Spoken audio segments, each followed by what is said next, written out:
Oke, baik. Selamat pagi teman-teman sekalian. Bisa mendengar suaraku? Boleh dibantu reactionnya?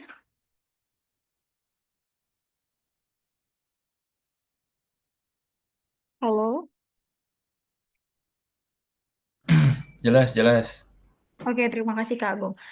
Baik, Assalamualaikum warahmatullahi wabarakatuh. Selamat pagi dan salam sejahtera bagi kita semua. Shalom, Om Swastiastu, Namo Buddhaya, salam kebajikan, Rahayu, Rahayu. Oke, teman-teman, jadi kita untuk pertemuan di minggu ini adalah masuk ke professional class pertemuan kedua.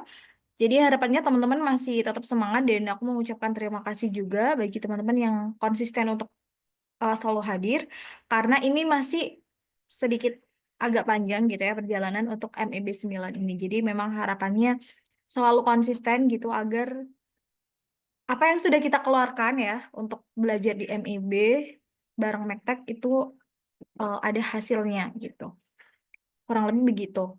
Oke, dan harapannya juga eh, minimal hadir itu sudah bagus, tetapi untuk lebih detailnya kalau bisa menyimak kemudian aktif di kelas buat Q&A pada saat sesi Q&A juga akan lebih bagus. Gitu ya. Oke, karena Kak Agung juga sudah hadir di tengah-tengah kita, baik langsung saja sebelum kita mulai pembelajaran ya, marilah kita berdoa terlebih dahulu. Menurut agama dan keyakinan masing-masing, berdoa disilahkan.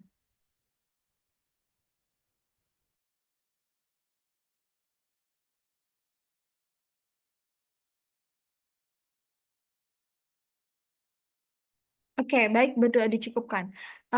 Sembari kita menuju ke kelas pembelajaran nanti, mengingatkan juga bagi teman-teman, karena ini sudah malah justru melewati kelas ANSIS ya. Jadi kalau misalkan ada tanggungan-tanggungan ya di penugasan AutoCAD maupun SolidWorks, harapannya segera diselesaikan agar bisa segera di uh, rekap ya penilaiannya untuk dibuatkan sertifikat. Begitu. Terima kasih. Oke, langsung saja kalau saya serahkan ke Kak Agung. Silahkan. Oke, terima kasih Mbak Zahra atas waktunya. Em, Selamat pagi teman-teman sekalian. Eh, Kita lanjutkan pertemuan professional class lanjutan dari hari kemarin ya. Kalau kemarin kita membahas tentang introduction ya, tentang EV, khususnya two wheeler ya roda 2. Kalau sekarang kita akan lebih spesifik ini, membahas salah satu main komponennya yaitu battery pack-nya. Gitu. Oke, saya share dulu.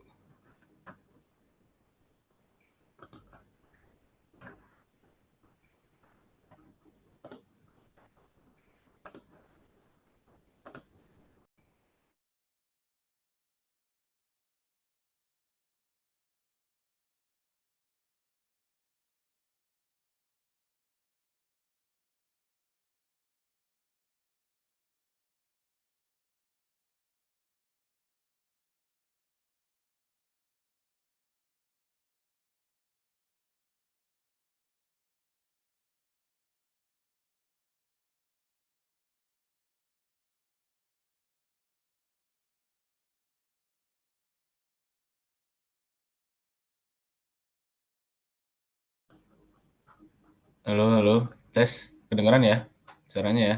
Aman-aman Kak Agung. Oke, screen-nya udah terlihat? Sudah. Oke, sip. Oke, kita mulai aja, teman-teman. Jadi judul pada pertemuan hari ini adalah Designing EV Battery Pack. Oke, kita mulai dari Engineering Design Flow Process. Nah, ini salah satu eh, apa ya, yang kritikal ya saat mau ngedesain sesuatu secara engineering ya, itu harus melalui proses ini gitu. Jadi tidak asal mendesain sesuai kemauan sendiri, kemudian outputnya juga tidak meng-solve problem gitu kan. Jadi kan kita sebagai apa namanya engineer gitu kan, engineer kemudian yang istilahnya intinya yang lulusan kita anak teknik gitulah. Itu kan mindsetnya emang problem solving gitu kan. Kita bukan sebenarnya bukan cari masalah ya. Jadi ada masalah dulu di define problemnya sampai pada outputnya apa solusinya yang bisa nge-solve problem tersebut gitu. Jadi di engineering design ini yang pertama yaitu ini problemnya apa sih? Jadi dari suatu kejadian atau ada ya pembahasan yang perlu dibahas problemnya gitu. Jadi di sini bisa didapat dari statement pernyataan dari orang atau dari keadaan di lapangan atau dari market kalau sebenarnya hubungannya sama korporasi gitu ya. Nah, ini juga bisa dari benchmarking. Jadi problem di sini tuh harus spesifik gitu ya. Nggak bisa kita ngedefine problem itu masih secara general gitu. Jadi supaya jelas nanti apa yang mau di-solve dan batasan-batasannya kan gitu. Kemudian dari product dissection juga dan ada tools yang cukup populer di desain yaitu House of Quality yang bentuk intinya sebenarnya kayak tabel lebih kepada tabel mana parameter-parameter yang harus dipenuhi yang merupakan requirement dengan menggunakan ketersediaan resource kemudian teknologi dan konsep dari desain itu sendiri. Kemudian ada PDS yaitu Product Design Specification. Nah ini juga penting untuk di state di awal ya, karena kita itu mendesain harus sesuai dengan requirement spec-nya atau ya product design specification. Gitu. Nah setelah sudah jelas problemnya sudah didefinisikan, next step-nya yaitu ngumpulin informasi. Nah, ini sumbernya bermacam-macam, bisa dari internet. Uh, ini dengan catatan ya harus valid ya, tidak asal sumber bisa di internet udah apa betul dan bisa dipertanggungjawabkan datanya gitu kan.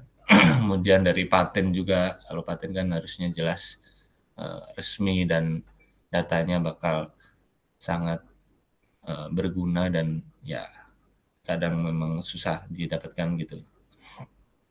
Kemudian artikel yang bersifat teknis, jurnal dan juga bisa melalui konsultan gitu. Konsultan ini biasanya juga ada perusahaannya gitu ya. Ya teman-teman tahu beberapa perusahaan bergerak di konsultan gitu. Jadi ya bisa mengumpulkan informasi dari konsultan juga. Kemudian setelah informasi terkumpul yang sesuai ya, apa namanya, yang berkaitan dengan problem yang sudah didefinisikan di awal, itu next step-nya adalah membuat konsep dari solusinya gitu ya. Jadi metode dan ya konsep untuk solusi dari masalah ini dan dengan informasi sekian itu konsep untuk sebagai solusinya bagaimana gitu. Nah ini butuh creativity. Kemudian brainstorming yaitu jelas ya brainstorming ini sebenarnya tidak menutup untuk apa namanya diskusi di salah satu bidang gitu ya, bidang engineering misal mechanical aja gitu ya, dari mechanical aja itu pasti kurang. Jadi brainstorming ini ya harus dari berbagai bidang yang terkait dengan problem ini gitu ya. Jadi khususnya memang engineering, cuman engineering ada mechanical, electrical, kemudian industrial gitu, kemudian mungkin juga bisa dari desain produk gitu ya. Kemudian yang lainnya yang berkaitan intinya dengan problem tersebut gitu. Kan spesifik problemnya apa, kemudian dari engineering dibutuhkan apa saja gitu.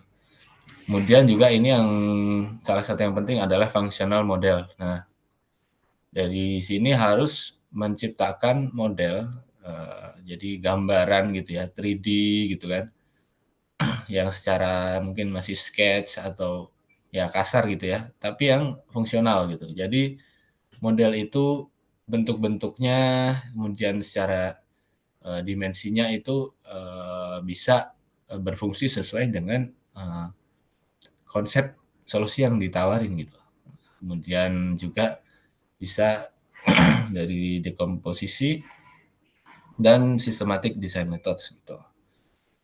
Oke, lanjut ke evaluation of concepts. Nah, ini kan masih konsep ya awal ya, karena masih konsep sebenarnya tergantung para engineer-nya ya atau desainer bekerja sama kan di brainstorming ini itu apakah sudah apa namanya mendekati matang desainnya atau masih benar-benar konsep yang belum dipikirkan secara jauhnya bagaimana eh, mungkin membuatnya gitu ya, bagaimana membuatnya, kemudian bagaimana solusi dapat nge-solve. Oh iya, ini juga generasi konsep itu bukan hanya satu solusi yang disediain, jadi harus ada beberapa solusi gitu, alternatif gitu ya. Jadi minimal misalkan 3 gitu, 3 solusi entah model ini, model A, model B, model C. Nah, di sini baru dievaluasi konsep dari A, B, C itu harus diputuskan bagaimana solusi yang terbaik gitu. Nah, ini juga ada selection kriteria itu, jadi tidak akan semua kriteria itu bisa dipenuhi gitu ya. Jadi di engineering design itu misalkan gampangnya kita time sama cost gitu ya. Misalkan parameter time, misalkan waktu manufacturing-nya ya, waktu assembly-nya, terus cost-nya ya, cost production cost. Nah, itu pasti perbandingannya adalah ini tidak bisa apa namanya, ditoleransi lah. Itu kalau cost-nya pengen rendah gitu ya. Jadi cost-nya rendah pasti production time-nya itu pasti agak lama gitu. Cenderung lebih lama daripada yang cost-nya tinggi itu. Jadi dapatnya yang lebih cepat production time-nya. Nah, itu udah dari sananya ya, udah hukum alam lah ibaratnya. Nggak bisa bicara secara apa namanya nalar dan juga eh, apa namanya ya realistis gitu ya. Jadi tidak ada seenaknya sendiri mau murah dan cepat gitu. Nah itu pasti ada yang harus dikorbankan gitu. Ya, jadi harus benar-benar diselect, diprioritaskan yang mana, apakah harus milih cost atau time-nya gitu. Kalau pengen rendah cost-nya ya harus sabar agak lama, tapi kalau memang harus butuh cepat, lebih cepat, misalkan udah ketemu nih production time-nya sekian, harusnya lebih cepat. Nah itu harus uh, ada cost-nya yang naik gitu. Nah itu contohnya ya. Itu harus dievaluasi sesuai dengan ya konsep solusinya mau seperti apa gitu. Dan disambungkan dengan problem dan informasi yang tersedia gitu. Kemudian ada view chart, ya ini grafik untuk memilih juga, sebenarnya benchmarking juga. Kemudian ada decision matrix, kemudian ada AHP gitu ya. Nah ini keempat proses ini itu adalah conceptual design gitu. Jadi masih berupa konsep gitu. Jadi memang belum dimatangkan gitu. Jadi memang masih banyak kemungkinan untuk merealisasi desain tersebut gitu ya. Jadi memang mungkin kalau model ini, fungsional model ini dari tampak luarnya gitu ya. Misalkan bikin mobil gitu ya, butuh problemnya adalah berarti kan gimana caranya orang bisa berpindah dari tempat A ke tempat B tanpa kehujanan dan dengan memperhatikan semua regulasi di jalanan dan ya dan lain-lain lah. Nah itu mungkin kalau masih konsep itu adalah mock up-nya gitu. Jadi tampilan luarnya aja gitu. Jadi seperti apa mau model SUV atau MPV atau sport car gitu ya. Jadi ini di tempat ini masih untuk desain dari visual luarnya gitu. Dalam-dalamnya mungkin juga ada yang dikerjakan, cuman masih konsep. Jadi belum tahu ini detail-detailnya itu seperti apa gitu ya. Nah, kalau udah dievaluasi konsepnya, otomatis akan muncul solusi yang menurut para engineer, orang-orangnya dan juga manajer dan juga di atasnya itu udah terbaik. Maka ini yang dilakukan adalah di product architecture-nya. Nah, ini gimana konstruksinya gitu kan. Jadi tadi kan luarnya aja, luarnya itu wujudnya seperti apa, bentuk-bentukannya, dimensinya, terus ini detailnya seperti apa, konstruksinya gitu. Jadi tidak apa namanya, tidak hanya mikir tentang tampilan, tapi juga bagaimana cara membuatnya gitu. Jadi konstruksinya. Jadi misalkan harus sudah terpikir pakai material apa, metal kalau metal apa, kalau non metal apa, kemudian cara buat metal tersebut gimana, gitu ya. Jadi per part-partnya itu harus di dispesifikin lah, gitu.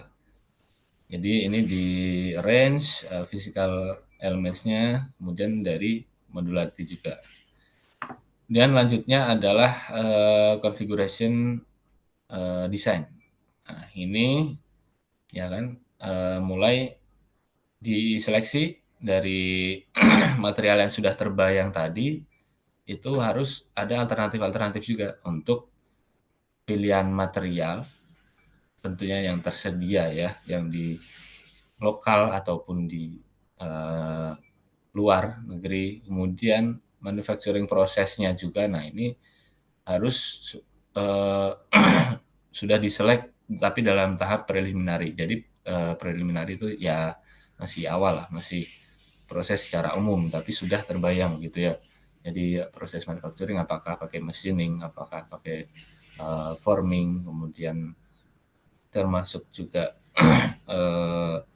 join juga ya pakai welding atau pakai fastener gitu-gitu harus sudah dipikirkan gitu desainnya mau seperti apa gitu. Yang jelas kalau engineer itu harus punya mindset bagaimana prosesnya yang paling efisien gitu. Jadi tidak perlu banyak proses tapi sudah bisa menciptakan mewujudkan desain tersebut gitu. Tapi ini masih preliminary gitu ya. Kemudian modeling, nah ini model yang lebih spesifik ya. Setelah dipilih material, manufacturing proses, kan kita bisa pakai yang ya SolidWorks, kemudian AutoCAD dan lain-lain itu bisa di generate gitu modelnya 3D mau seperti apa dan juga 2D drawingnya dari part-partnya dan maupun dari assembly drawingnya gitu ya, mau seperti apa gitu prosesnya gitu. Kemudian sizing of parts. Nah, ini part-partnya harus jelas ini dimensinya, kemudian toleransinya gitu ya. Belum, kalau toleransi di sini mungkin dimensinya lah, dimensi umumnya. Nah, jadi setelah buat desainnya, setelah memodelkan itu next step-nya adalah parametric design. Nah, ini juga lanjutan dari ini. Jadi sebagai engineer juga bekerja sama ya dengan desainer atau yang kalau di perusahaan kan namanya drafter gitu ya. Itu harus koordinasi bagaimana desain tersebut supaya robust gitu. Jadi robust itu benar-benar apa ya? Intinya sebenarnya kuat ya, tangguh gitu apa? Desainnya itu sudah dipikirkan matang-matang, kenapa gini, kenapa gitu, kenapa pakai ini, kenapa pakai itu sudah harus jelas alasannya dan sudah menuju apa ya, menuju approve lah desainnya itu realistis gitu. Udah apa namanya terpikir cara membuatnya. Nah ini juga harus set tolerances juga. Nah ini dari dimensi-dimensi tadi harus yang kritikal ya. Jadi dimensi yang kritikal, nggak semua dimensi itu kritikal, harus tahu yang kritikal yang mana, karena toleransi ini hubungannya dengan manufacturing proses gitu. Jadi apakah pakai plus minus atau bawah nol atas plus atau kebalikannya nol minus. Kemudian toleransi selain dimensi juga ada toleransi geometri ya. Ya kita tahu lah kesejajaran, ketegak lurusan, dan run out, kemudian kekasaran dan lain-lain memakai datum apa gitu ya. Itu harus sebenarnya tidak apa namanya tidak asal ya ngasih toleransi itu. Kita ada general tolerance sama spesifik toleransi umum dan khusus gitu. Umum misalkan mau pakai ISO gitu ya, ada ISO 2768 itu yang fine, yang apa gitu silakan dipelajari umumnya. Terus yang khusus harus di state di 2D drawing, yang khusus tuh pakai berapa gitu, plus minus berapa, atau biasanya yang penting-penting adalah misalkan bearing sama housingnya itu toleransi itu sekitar 0,01 gitu ya, 0,05 gitu. Jadi memang kalau kasus bearing dan housing itu memang harus dengan fitting yang press fit atau transition fit gitu. Jadi harus diperhatikan juga itu ya, dari kembali lagi dari engineer-engineernya harus punya pengalaman dan juga insight yang lebih gitu untuk menentukan toleransi. Jadi tidak asal mencantumkan toleransi gitu, sesuai kebutuhan sebenarnya. Kemudian ini ada DFM, DFA. DFA ini apa? Yaitu Design for Manufacture, Design for Assembly, dan for Engineering. Jadi intinya itu analisis bagaimana desainnya agar mudah dibuat, mudah diassembly gitu ya, mudah dimodifikasi gitu. Jadi ini juga ada guidance-nya untuk sheet metal, kemudian pengerjaan welding, kemudian membuat hole, kemudian thread gitu dan macam-macam. Itu harus memperhatikan kaidah-kaidah DFM, DFA, DFA ini. Jadi tidak asal membuat lubang di sekitar radius gitu. Nah itu engineer yang ya mungkin baru ya, masih belum dalam lah analisisnya. Jadi harus ada harus mengikuti kaidah yang berlaku, dan memang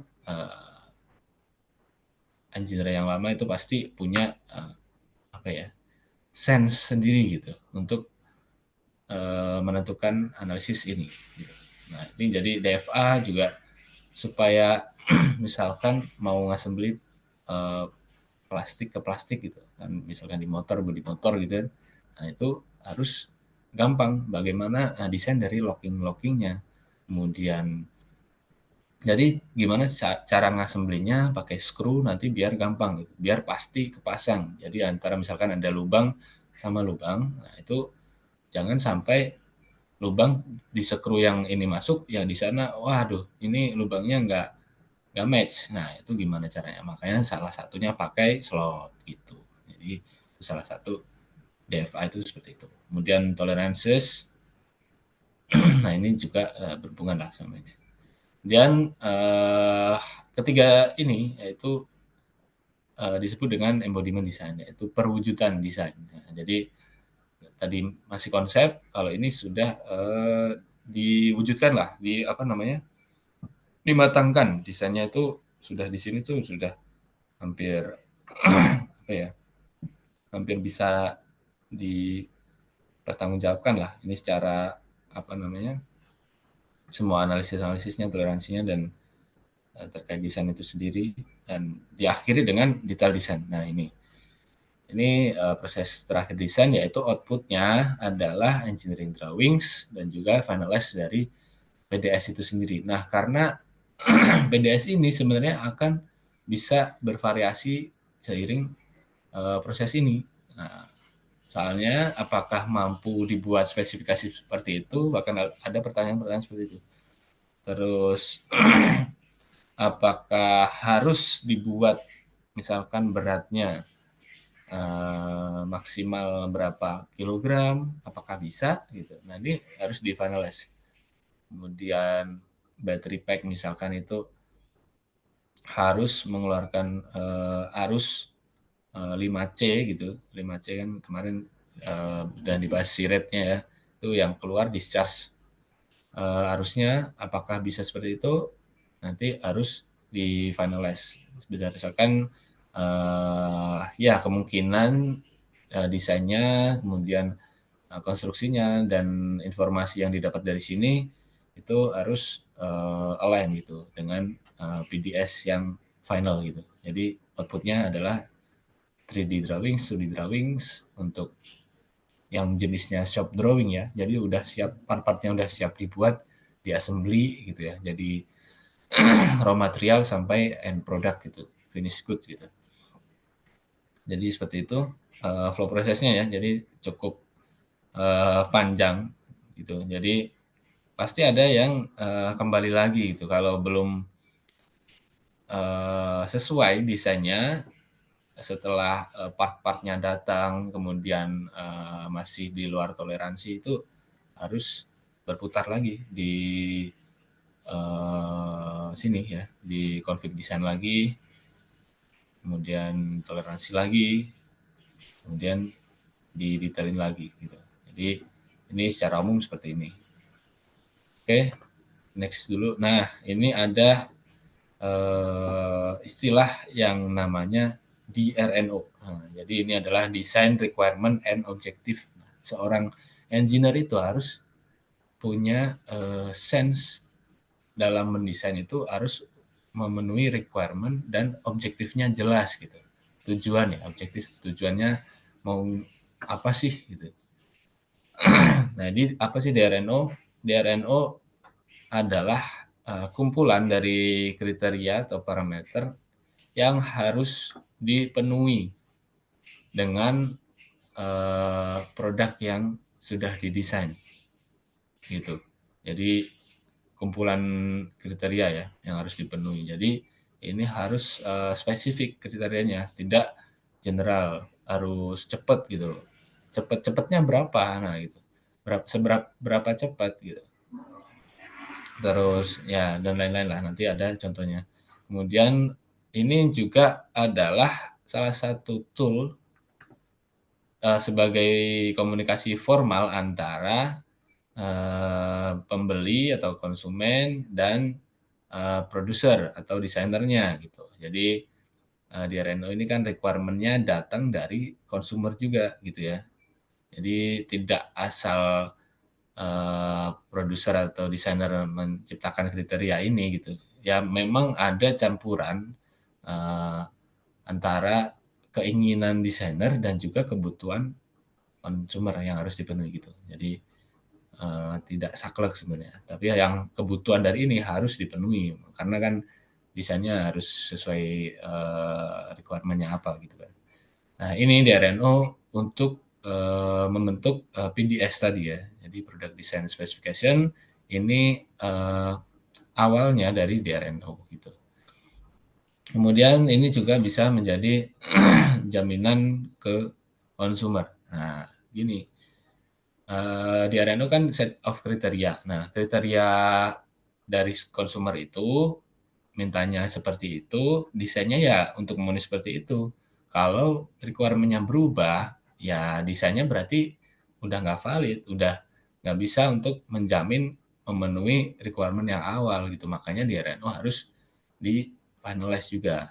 Nanti sebelum di modeling, kemudian udah di detail drawingnya itu harus di RNO udah fix, jangan berubah-berubah. Kalau berubah-berubah juga desainnya berubah-berubah juga, nggak beres-beres. Itu juga nyusahin gitu kan.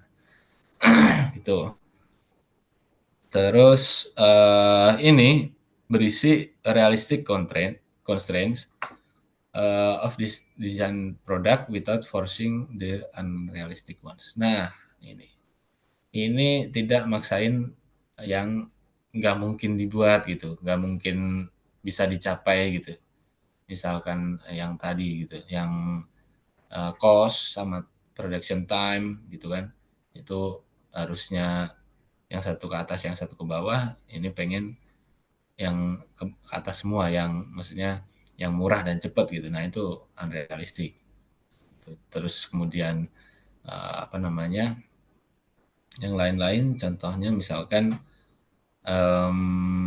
battery pack, biasanya charging time-nya itu pengen pakai fast charging secepat-cepatnya, bisa ngecas kayak ngisi bensin misalkan.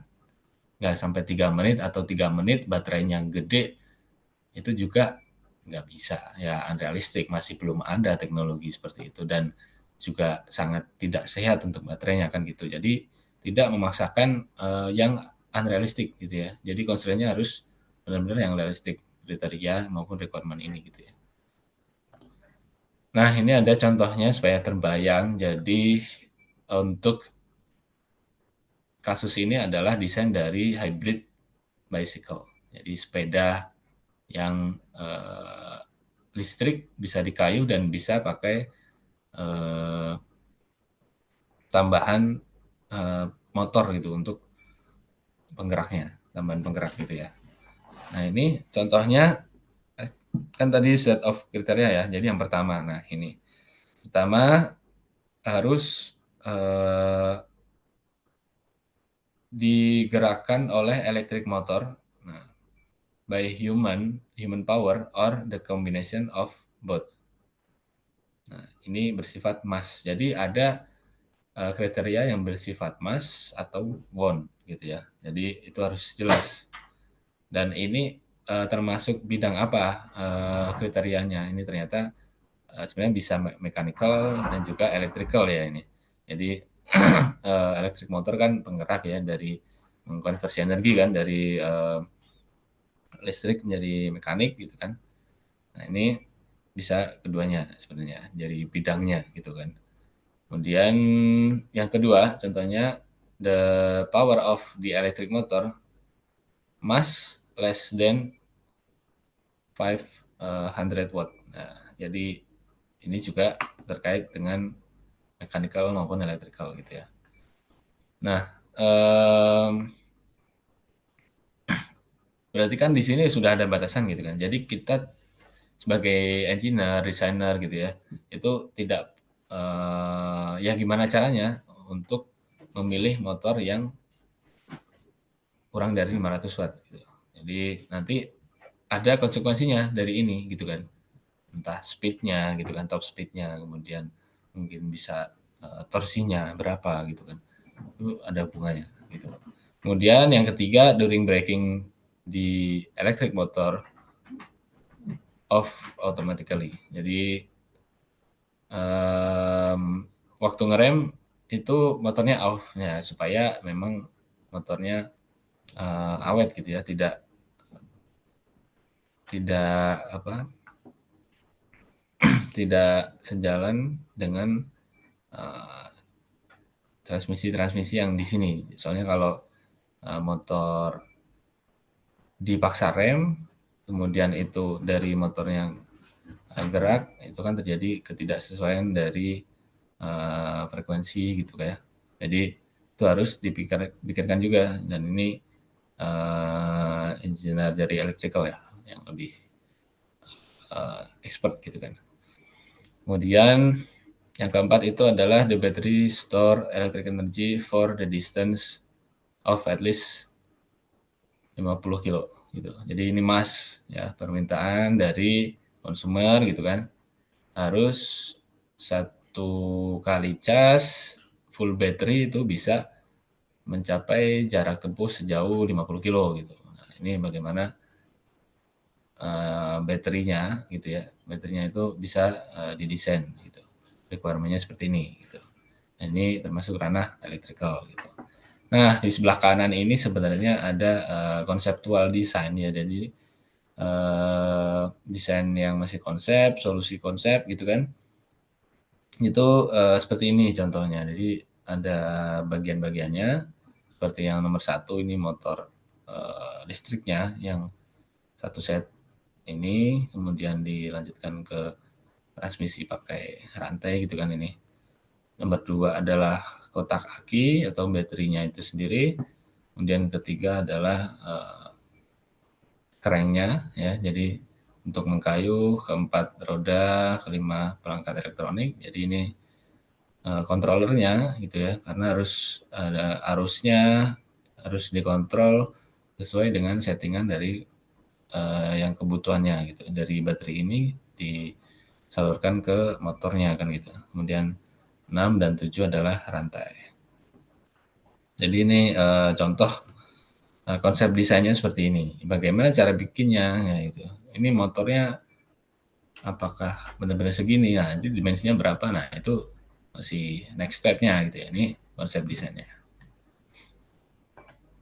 Nah, ini ada kelanjutan requirement-nya. Nah, ini seperti maksimum target unit price. Jadi satu unit ini targetnya adalah pengen ya dari marketing itu 8 juta rupiah gitu. Jadi gimana caranya supaya marketing kan punya target sesuai dengan kebutuhan pasar, pasar mampunya 8 juta makanya maksimum segini. Tapi ini sifatnya pengen. Nah, ntar kalau dapatnya adalah secara di total misal 8,5 atau 8,7 atau 9, itu dipikirkan lagi apakah karena ini won, nah gitu kan. Jadi bisa didiskusikan lebih lanjut setelah dapat unit price yang real nanti. Itu. Kemudian yang keenam, attractive appearance since the target consumers are mostly women. Nah, ini karena yang pakai emak-emak terus ya cewek gitu ya. Jadi harus atraktif lah. Nah, ini bagian industrial atau yang styling itulah biar bentuk ininya gitu ya. Apa namanya?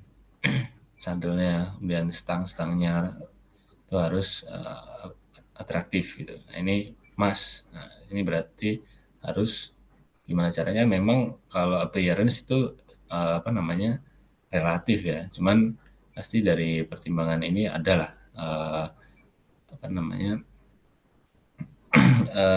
kriteria apa aja yang bisa dibilang ini adalah atraktif gitu.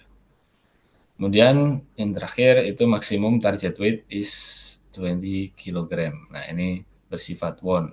Nah, kenapa 20 itu berat banget karena memang baterainya gitu ya, motornya, kemudian sepedanya itu sendiri, rangkanya.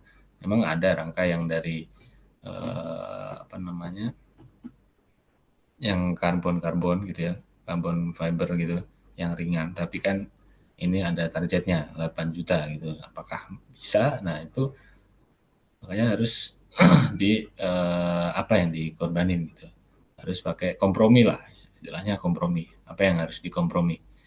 20 kilogram ini, nah ini sifatnya won. Misalkan nanti dapatnya adalah setelah ditimbang 22 gitu atau 25, itu bagaimana? Nah itu di judge di akhir gitu, setelah nanti detail itu udah proses prototyping maupun udah mau, ini tergantung projectnya juga, apakah Mas Pro atau batch atau project gitu kan, bikinnya 10.000 atau 100.000 per berapa tahun, per satu kali. Kalau batch ya per batch, kalau per Mas Pro ya per bulan berapa, per tahun berapa gitu. Itu ya contohnya dari DRNO. Jadi jelas ya, harus spesifik dan terukur ya. Jadi harus mengandung, sebisa mungkin harus mengandung angka ya.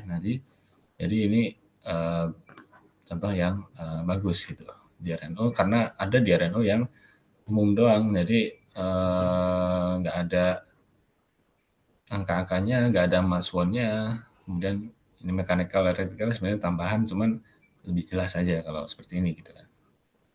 Bagian apa yang mengerjakan untuk memenuhi requirement tersebut kan gitu. Oke, next ya. Jadi ini contoh dari DRNO two wheeler EV battery pack. Nah, contoh ya, ini studi kasus lah. Jadi objektifnya apa? Jadi objektifnya untuk mengembangkan non-swappable battery pack di baterai tandem ya, tidak bisa di-swap, for mass pro project of two-wheeler EV. Nah, ini di state targetnya adalah 15.000 unit per tahun gitu. Jadi ini udah di state objektif sejelas mungkin. Nah, itu requirement-nya bagaimana? Apa aja? Nah, ini yang pertama ada maximum outer cover dimension, jadi covernya yang paling luar ketemu yang paling luar itu adalah 180, 230, 500 mm. Ini harus gitu. Kemudian surface finish cover are neat and eye-catchy, jadi rapi gitu ya, yang dan menarik gitu. Ini sifatnya won. Kemudian covernya dilabeli informasi spek, spesifikasi, kemudian segel garansi, kemudian warning terkait high voltage dan serial number ini mas. Nah, kemudian nominal voltage battery pack range-nya adalah 72 sampai 75 volt ini mas. Dan capacity yang bisa di-provide dari two-wheeler EV itu jarak tempuhnya adalah minimal 110 km gitu, mas. Kemudian ya jelas ya, ada 12 ini ya, singkat aja. Jadi high voltage wire harus aman dan reliable untuk mendeliver current 100 ampere. Kemudian battery cell and pack bisa dimonitor, dicegah dari overcharge, discharge, overheat, short. Kemudian komunikasi sistem melalui dashboard dan smartphone. Maksimum charging time, fully charging time itu 2 jam. Kemudian cover dipenuhi standar IP67, kemudian baterainya pas lolos edging dan vibration test, dan maksimum target weight sekian.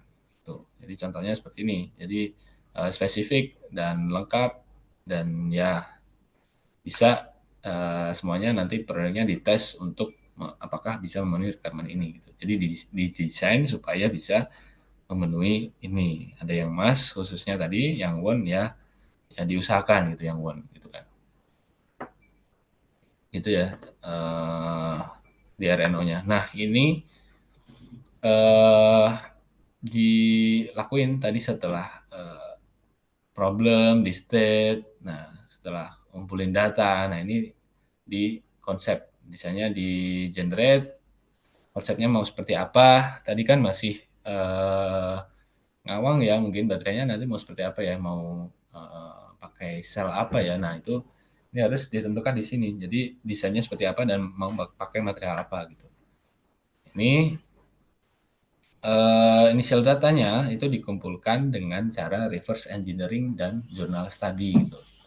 Ini udah mulai studi kasus ya. Jadi kita membahas tentang designing battery pack. Jadi salah satu yang bisa didapatkan itu jadi reverse engineering. Jadi dari proses battery pack kita beli jadi gitu kan, diimpor gitu, misalkan spesifikasinya sudah sesuai dengan yang dibutuhkan, ada di pasaran, kita beli dan kita reverse gitu. Jadi dibongkar, dipelajari, kemudian part-partnya di-scan, kayak 3D scanner gitu kan, di mesh-meshnya dirapikan, kemudian dijadikan output menggunakan SolidWorks atau AutoCAD, sehingga didapatkan output desain. Nah, itu adalah proses reverse engineering gitu ya. Kemudian jurnal study ya baca-baca, kemudian dicatat informasi yang penting dari jurnal yang terkait dengan development dari battery pack seperti apa yang harus diperhatikan, dan ya desainnya seperti ini, hasilnya ini, ya itu harus tahu. Jadi secara spesifik lah ini gitu. Jadi datanya sudah terkumpul cukup untuk memenuhi requirement yang tadi gitu kan. Nah, selanjutnya itu mulai ke pemilihan material-materialnya ya. Jadi eh, walaupun memang masih konsep tapi kan harus terbayang ya. Nah, ini contohnya pemilihannya adalah pakai lithium NMC, nikel mangan kobalt, yang bentuknya cylindrical berukuran 26650. Nah, sel itu kalau cylindrical ada tipenya, jadi 18650, 26650 ini apa? Sebenarnya ini adalah dimensinya. Jadi 26 itu adalah diameter, kalau 65 itu panjangnya atau tingginya ya. Jadi gitu bacanya. Jadi milimeter ya, 26 mm, 65 mm. Makanya disebut dengan baterai sel 26650 gitu. Ada 18, 650 berarti diameternya 18. Ya kurang lebih 18 ya. Walaupun kalau di ukur menggunakan vernier caliper gitu kan, itu pasti ada koma-komanya. Tapi kalau dibulatin jadi 18 gitu. Ini 3,6 volt, 5,5 ampere hour. Nah, 3,6 ini kan berhubungan dengan NMC ya, memang karakternya seperti itu, nominal voltage-nya gitu. Kemudian ini kapasitasnya ya 5,5 berarti 5500 mAh, sama aja ya 5,5 Ah. Nah, ini untuk memenuhi volt range tadi ya 72 sampai 75, ini baterainya harus di seri sebanyak 20. Nah, 20 ini dapat dari mana? 72 ini dibagi dengan baterai selnya per satu sel 3,6 berapa? Nah, itu 72 bagi 3,6 dapatnya adalah 20 seri. Makanya ini dibuat konfigurasi 20 seri dan 10 paralel. Nah, ini 10 paralel untuk AH-nya. Jadi nanti baterainya akan menjadi 72 volt. Ini dikali ya 55 Ah gitu. Nah, 55 Ah nanti hubungannya dengan ini mileage. Jadi nomor 5 ini akan di-solve dengan 55 Ah ini harus bisa minimal mencapai EV-nya range-nya 110 km. Itu sebanding soalnya gitu. Ya, jadi tidak asal ini 10P ini dari mana itu sudah jelas gitu. Kemudian gimana join antar selnya? Nah, ini karena pakai cylindrical, kemudian ada 20 seri dan 10 paralel, itu berarti selnya ada berapa? Dan dikali aja berarti ada 200 sel gitu. Jadi kan 20 seri ke sana, misalkan ini seri itu kan kalau baterai seri kan berarti baterai plus minus ya, berarti minus ketemu plus lagi, minus ketemu plus lagi gitu ya. Jadi di seri itu 20, di paralel 10. Jadi baterainya ada 200 gitu ya. Nah, itu gimana joinnya antara plus baterai dengan minus selnya gitu kan. Itu konsepnya pakai pure nickel strip dengan proses laser welding gitu. Misalkan ini ya, ini kita konsep desain dari battery pack dengan proses udah milih manufacturing prosesnya ini. Jadi selain material juga manufacturing prosesnya yaitu laser welding. Kemudian selanjutnya adalah untuk proteksi dan komunikasi pakai Smart BMS 20S 100A. 20S itu ya 20 seri ini. Jadi BMS itu tipenya ada seri dan ampernya yang penting gitu. Jadi arus yang keluar yang dibolehin sama BMS maksimal adalah 100 ampere. Sedangkan ini 55 Ah gitu kan. Ya sebenarnya sekitar 2C lah gitu kan. 2C itu artinya berarti arus yang dibolehin keluar adalah 55 kali 2 gitu kan. Jadi 110 gitu ya, sekitar ini. Jadi yang keluar itu maksimal 100 ampere kalau pakai BMS ini. Kenapa smart? Karena berhubungan dengan komunikasi ini sebenarnya. Karena nanti bisa pakai IoT, kemudian ada apa namanya soket untuk komunikasi biasanya pakai CAN gitu kan, yang disambungkan ke dashboardnya gitu. Nah, kemudian kabel yang dipakai jenisnya apa? Nah, ini pakai silicon wire 6 AWG. Nah, AWG ini satuan untuk kabel American Wire Gauge. Nanti bisa dilihat semakin kecil AWG-nya berarti dimensinya semakin gede gitu. Jadi udah ada standar dari AWG itu termasuk kabel ini ya apa namanya serat gitu. Jadi bukan yang kabel tunggal gitu, yang gede satu gitu. Jadi serabut, sorry, bukan serabut, kabel yang serabut. Jadi ini ada standarnya. Jadi kenapa milih ini? Karena memang diameter dari kabel itu berhubungan dengan capability untuk menyalurkan arusnya gitu. Jadi diperhatikan semakin gede kabel berarti arus yang mampu disalurkan juga semakin besar gitu kan. Kemudian material covernya itu dari apa? Yaitu dari aluminium 1100. Ini grade 1 gitu kan. Jadi ada 5052, ada itu biasanya digit pertama itu grade-nya gitu. Jadi grade 1 sampai setahu saya itu ada grade 7 atau 8 gitu. Jadi berbeda-beda karakteristik dari material tersebut. Nah, ini kenapa aluminium? Karena ini harus mampu juga untuk menghindari overheat juga gitu kan.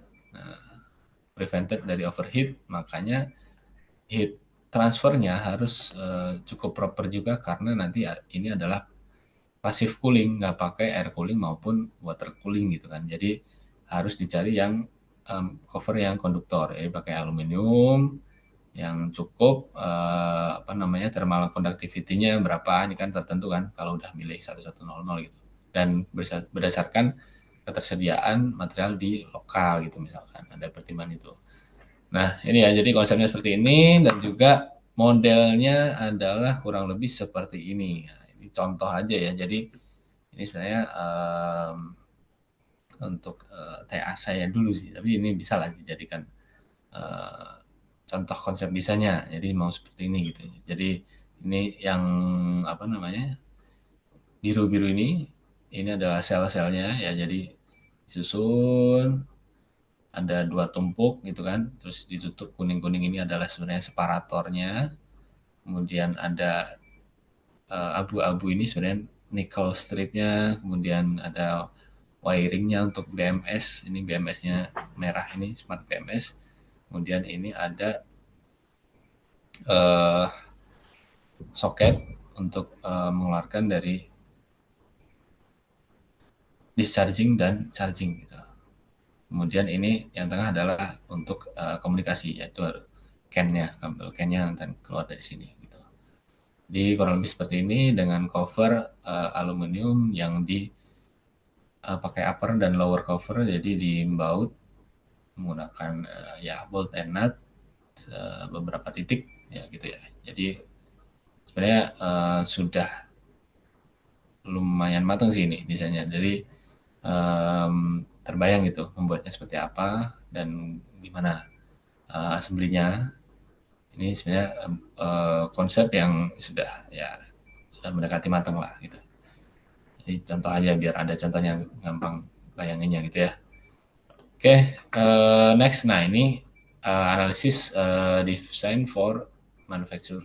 and assembly. Nah, ini contoh yang tadi ya, yang harus pakai DFM, DFA, DFE itu adalah ini. Jadi manufaktur itu adalah untuk part-part yang akan dibuat gitu kan. Jadi ngedesain, bikin 3D drawing, terus diturunin jadi 2D drawing kan gitu. 2D drawing itu harus udah analisis DFM-nya. Jadi manufakturnya misalkan dari studi kasus tadi itu ada plastik bracket for cell. Nah, ini yang hitam-hitam ini, jadi sel-selnya itu dimasukkan ke bracket plastik gitu. Jadi ada lubangnya bracketnya dan ada penyambung antar satu bracket dengan bracket yang lain pakai locking gitu kan sistemnya.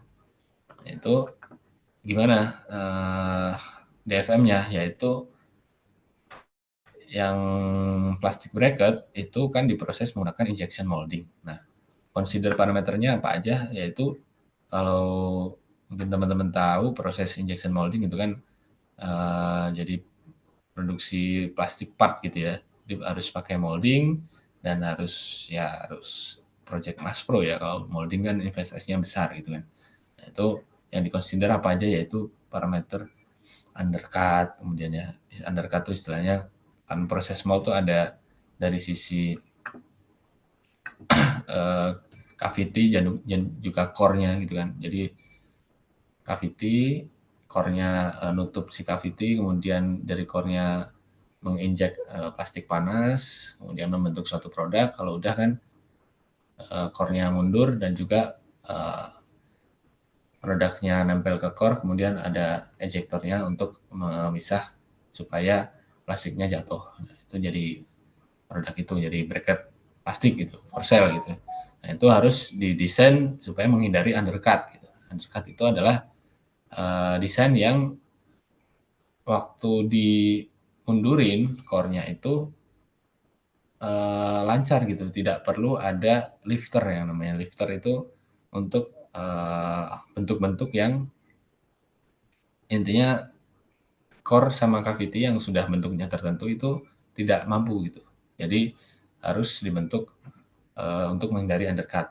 Kalau Anda undercut harus pakai lifter soalnya. Nah, lifter nambah lagi dari investasinya gitu lah. Nah, kemudian draft angle. Nah, draft angle hubungannya dengan waktu dibuka core-nya terhadap cavity-nya itu produknya harus ngedraft. Draft tuh ya tidak tidak 90 derajat gitu ya, harus ada dimiringin 3 derajat atau 2 derajat atau 1 derajat itu untuk memudahkan saat ejektor mengeluarkan plastiknya tadi. Nah, dan juga supaya tidak apa ya ter apa ya bahasa Indonesia kantil apa ya nyangkut di cavity gitu. Jadi ada problem juga waktu diinjek diinjek itu harusnya idealnya produk tuh ngikut ke core. Nah, produk tuh ngikut ke core jadi supaya bisa di ejektor diejek gitu kan. Nah, ada kasus pas setelah diinjek core-nya mundur ngebuka, ini produknya masih nyangkut di cavity. Nah, itu salah karena mungkin draftnya kurang gede gitu. Jadi angle draftnya kurang gede, akhirnya dia nggak bisa lepas dari cavity-nya, jadi nyangkut karena memang bentuknya desainnya kurang proper gitu. Jadi harus diperhatikan. Nah, itu DFM juga gitu ya. Kemudian gate location, gate tuh injeknya datang dari mana ya gitu. Jadi nanti bisa dicari lebih tahu lah. Kemudian runnernya bentuknya seperti apa, ada tipe-tipenya, jadi injection molding dan lain sebagainya. Nanti bisa dipelajari lagi untuk injection molding. Kemudian juga tadi yang setuju di manufaktur itu adalah aluminium covernya. Nah, covernya pakai apa? Kalau pakai ini ya pakai sheet metal kan gitu. Pakai sheet metal, uh, gimana prosesnya? Yaitu pakai sheet metal work dan ini ada beberapa guidance untuk sheet metal terkait position dari hole gitu ya. Misalkan tadi kan ada posisi lubang untuk memberikan fastener gitu kan. Jadi harus ada ketentuannya. Misalkan ini yang kiri ini. Ini yang kiri adalah contoh yang salah karena jarak terluar dari lubang dengan jarak sisi samping dari sheet-nya itu kurang dari thickness-nya gitu. Jadi minimal yang benar adalah 1,5 atau 2 kali T, itu lebih disukai gitu.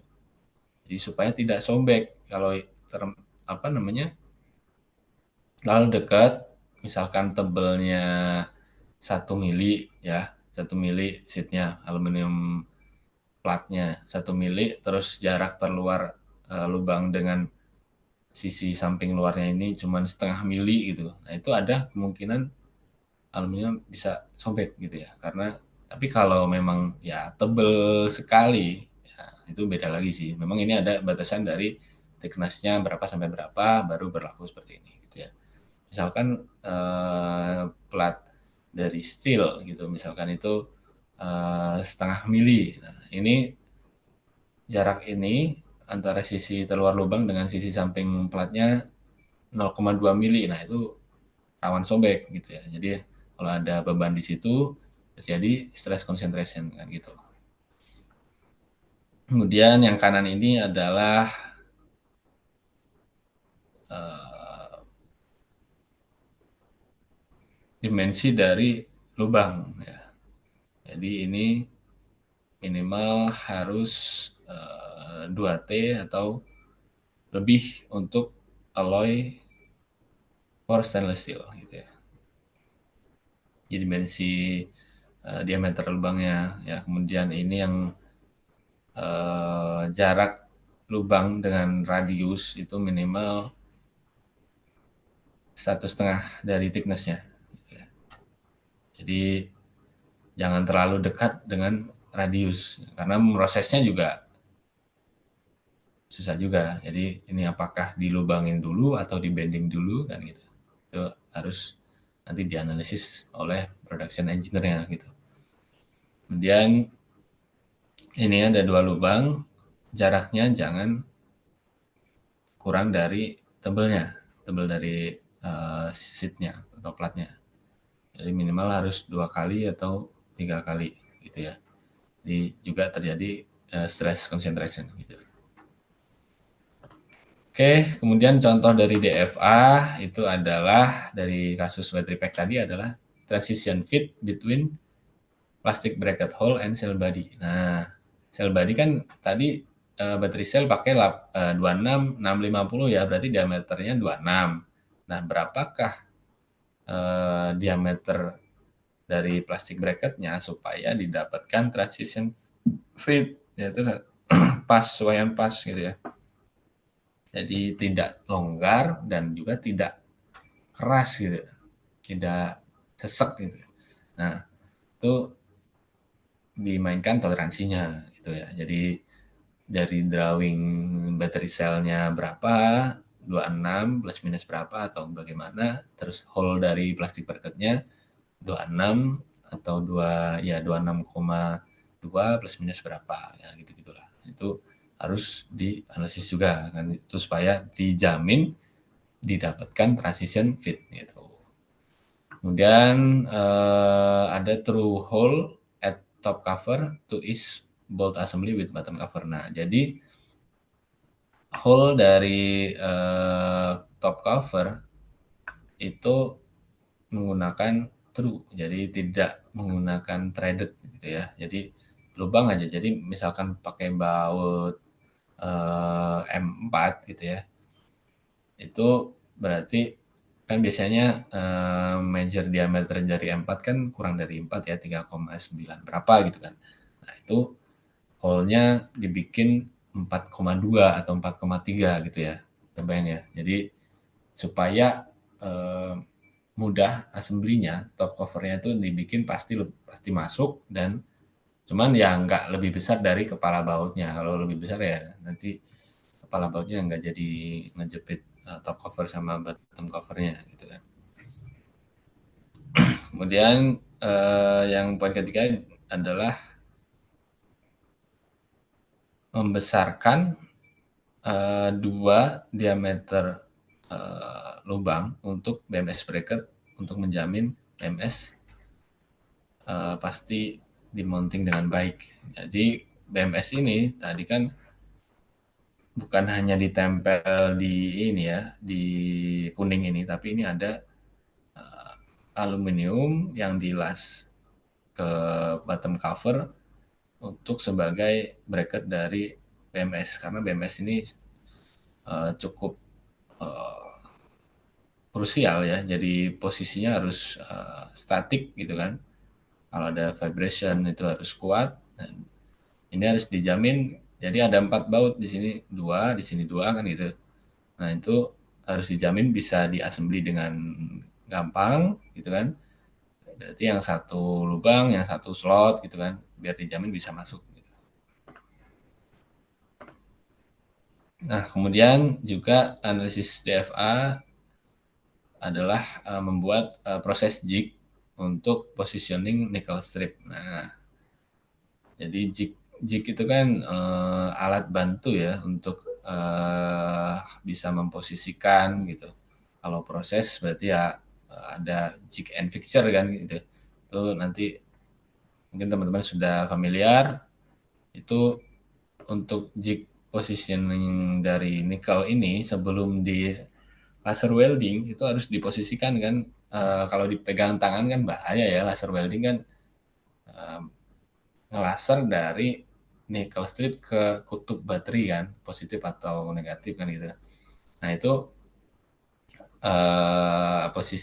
posisi nikelnya harus di apa ya dipasang supaya tidak bergerak kiri kanan gitu kan, supaya pas gitu kan. Dan nikelnya yang mau dilas posisinya di mana, lasnya berapa titik gitu kan, lasernya bentuknya seperti apa. Nah itu harus di set supaya pemasangan waktu laser welding itu adalah berarti setelah sel-selnya dimasukin ke bracket, kemudian siap di laser berarti ditaruh strip nickel stripnya menggunakan jignya. Jadi jig dulu, habis modul apa baterai sel-selnya sama bracket plastik udah disiapkan, dipasang jig, baru nickel stripnya, baru bisa di laser gitu. Jadi cukup challenging juga untuk membuat proses jig ini untuk positioning nickel strip supaya tidak kemana-mana. Soalnya kalau tidak dipegang, tidak dicekam si nikelnya, jadi waktu di laser salah, nanti lasernya terlalu ke pinggir dari nickel stripnya, jadi tidak bagus hasil weldingnya gitulah. Ini juga yang penting juga gitu ya. Oke, selanjutnya adalah oke lah sampai sini ada pertanyaan dulu sampai DFMA.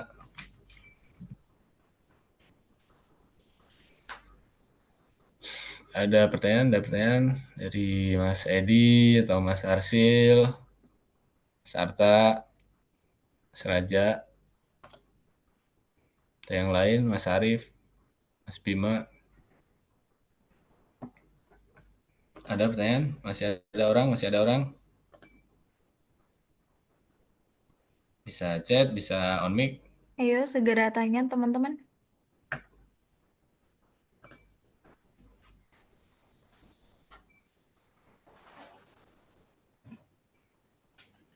Ntar ya, sambil water break dulu lah.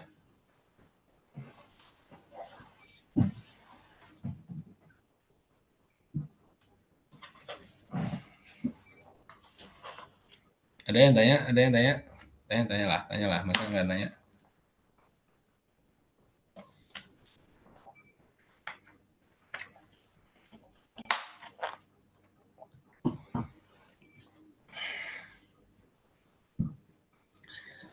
Nampaknya sepi sekali nih, Mbak Zaro ini. Gimana ini?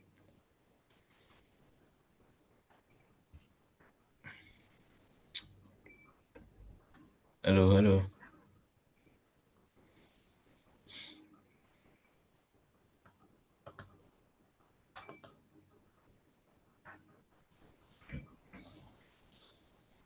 Atau mau ada intermezzo dulu dari Mbak Zara?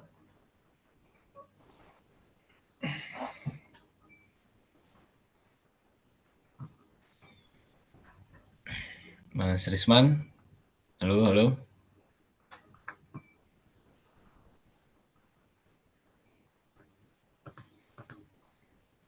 Ini kedengaran nggak ya suaranya? Takutnya nggak ini. Cuman kedengeran. Kalau mau dilanjut materi dulu nggak apa-apa. Kagum nanti intermezzonya kita taruh belakang. Sambil aku keep Oke, siap. MC-nya. Oke. Oke lah, kalau belum ada, entah sudah jelas atau kurang jelas, ya udah dilanjutin dulu aja ya. Oke, jadi setelah analisis DFMA, tuh lanjut ke analisis safety. Nah, ini karena battery pack itu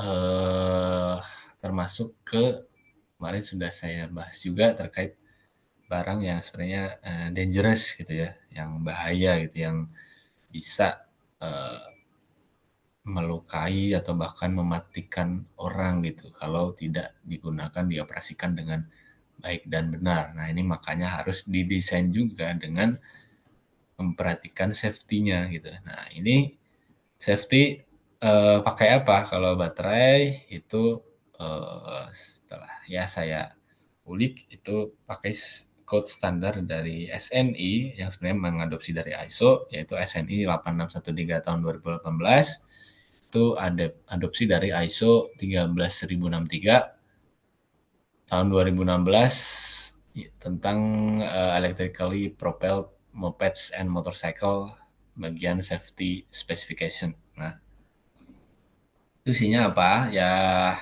ada beberapa yang bisa saya rangkum. Jadi misalkan di tabel ini adalah tabel kelas tegangan ya. Jadi dibagi antara tegangan A dan B ini pakai bahasa Indo ya karena udah SNI kan. Kemudian ini tegangan kerja maksimumnya gitu ya. Jadi ada range-nya AS itu arus searah, kalau AB itu arus bolak-balik ya ini DC, ini AC. Kemudian kelas A itu adalah untuk di antara 0 sampai maksimum 60 volt. Kalau kelas A-nya arus bolak-balik atau AC itu 0 sampai 30 volt AC gitu ya.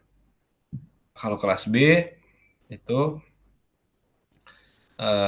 arus directnya searah 60 volt DC sampai maksimum 1500 volt DC, kalau ini 30 sampai 1000. Nah, nilai 60 volt searah DC dan 30 volt AC itu yang jadi batasnya kan ini 0 sampai 60, ini 60 sampai 9. Yang ini batasnya dipilih dengan memperhatikan kondisi kelembapan udaranya gitu. Ini buat notes-nya gitu. Jadi dianalisis dulu 72 volt tadi baterainya kan berarti ada di range yang kelas tegangan B gitu kan harus searah B gitu. Jadi 72 volt DC. Nah, itu harus ada marking electric component B class. Jadi seperti ini. Jadi harus high voltage warning. Jadi ini harus ada makanya di semua unit dari two wheeler EV yang pakai 72 volt pasti ada stiker ininya. Ini memang dari ISO gitu ya. Jadi warning ini memang bentuknya seperti ini, warnanya, petirnya seperti ini, itu dari ISO. Jadi memang harus diberi warning gitu. Kemudian untuk color dari wire sistemnya itu dari B-class wire and harness wrapping. Jadi di wrap di isolasi dengan kabel yang gede, wrappingnya itu harus dengan warna orange. Nah, gitu. Jadi kalau teman-teman lihat di two wheeler EV yang 72 volt itu pasti kabel high voltage-nya itu warna orange. Memang ya standarnya seperti itu gitu kan. Itu dari sisi safety untuk marking-markingnya ya. Kemudian ada lagi ini dari SNI atau ISO itu berikutnya adalah action and requirement to protect human from electric shock. Nah, ini gejala atau musibah yang harus dihindari juga gitu kan dari sistem dari EV tersebut, gimana mendesain supaya memprotek dari apa namanya kesetrum gitulah gampangnya. Jadi biar nggak kesetrum gimana gitu. Jadi harus ada isolatornya. Jadi cover yang battery pack itu walaupun itu konduktor panas tapi harus isolator listrik ya gitu kan. Terus testing procedure for protect action from electric shock. Nah, ini ngetesnya gimana gitu. Jadi harus harus valid ya, bukan hanya di kertas. Oh, ini pasti free from electric shock. Nah, buktinya apa? Harus dites. Tesnya harus ada prosedurnya.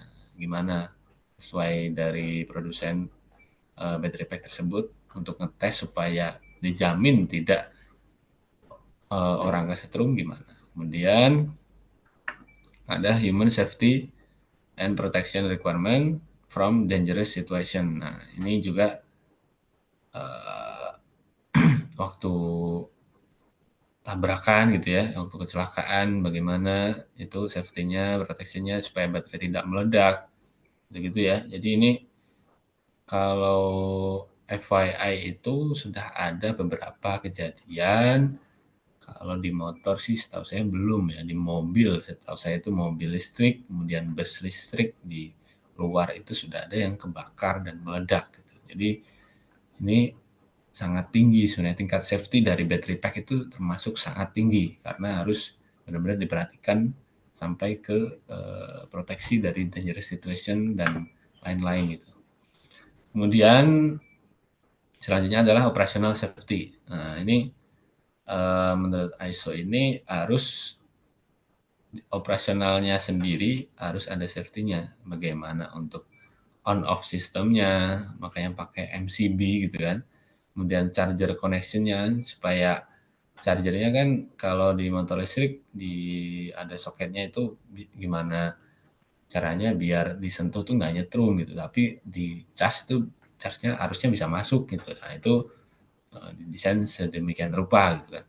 Kemudian power limitation, nah itu kan sebenarnya kalau elektrik motornya kalau nggak di limit itu sebenarnya tenaganya bisa keluar sampai maksimal dengan spek berapa gitu sekian gitu. Jadi itu harus di limit karena untuk lebih ke regulasi ya, regulasi dari mungkin kementerian dari perhubungan. Nah, untuk safety juga itu ada pertimbangannya dan di dashboard juga itu kan sebenarnya tidak sesuai ya kan memang untuk safety ya. Jadi misalkan sebentar saya izin ada telepon dulu ya bentar ya kita break dulu.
Oke, kita lanjutkan ya.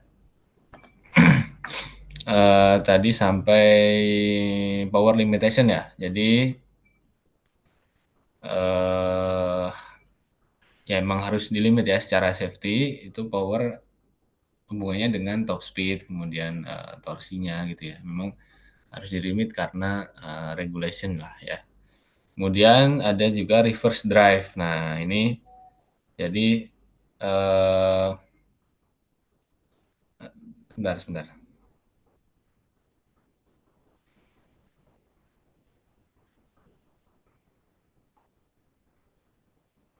Oke, jadi di motor listrik atau mobil listrik ya mobil memang bisa mundur ya. Kalau di motor itu listrik bisa mundur.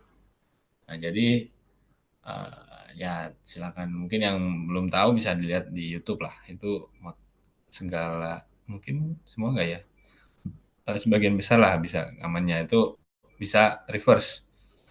Jadi ada beberapa action yang harus dilakukan oleh driver untuk memundurkan motornya gitu. Jadi bukan hanya memencet, biasanya memencet R, ada tombol R sambil diputar gasnya. Nah itu dipencet tahan, jadi nggak segampang R-nya dipencet terus di apa namanya tangannya dijauhkan jadi nggak mencet terus sudah berubah jadi R terus digas itu enggak. Jadi harus dipencet sambil digas. Jadi itu memang agak susah dan memang itu untuk safety-nya seperti itu.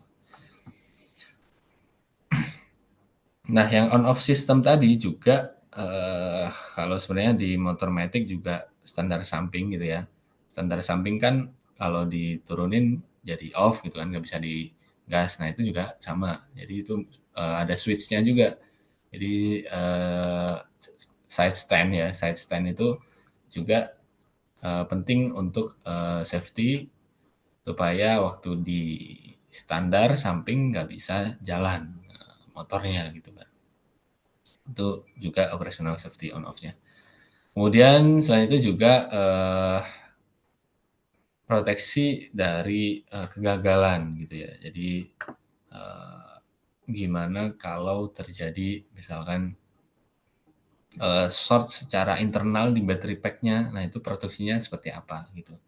Jadi mungkin bisa pakai separator tadi gitu kan, pakai separator kemudian pakai cover yang benar-benar bisa menutup eh, bahaya dari yang muncul dari internal gitu, ataupun juga bisa mungkin dari eksternal gitu. Kemudian juga safety analysis terkait emergency response, gimana kalau baterainya habis di tengah hutan gitu misalkan. Nah itu dari produsen gimana itu actionnya gitu. Itu juga diatur di ISO ini gitu ya. Jadi ini yang saya jelasin itu dari ISO ya, dari ISO berapa tadi? 13063 ini. Kalau dirangkum jadi seperti ini kurang lebih gitu ya.